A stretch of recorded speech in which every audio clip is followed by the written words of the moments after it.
Hey there, you're in the machine, flying crow. It's just crow with one leg out straight. It's really important, of course, to have crow down before you try this, and preferably crane because of the position that we want our resting knee to be on our tricep. It's easy with a little practice. Let's do it.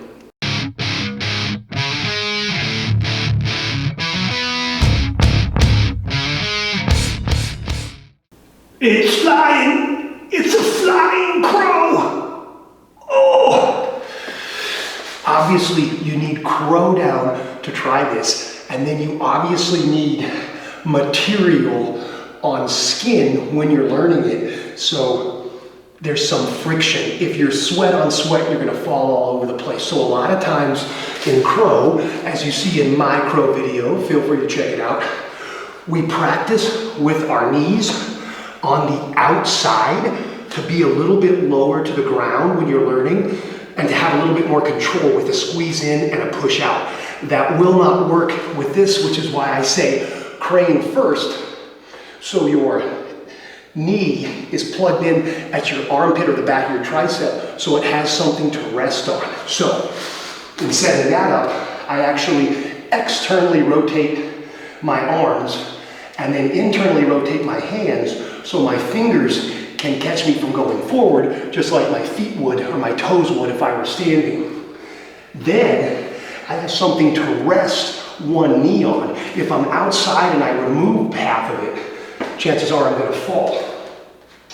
So I have this knee, the one that I'm leaving, not the one that's flying away, connected to the back of the tricep. I also bend a little to create the shelf. So if I was up real high in this crane, I want to bend a little to give it something to rest on.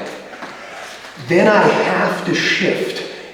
Anybody who tells you you're not going to shift at least a little bit to do this is either a superhuman or is fibbing.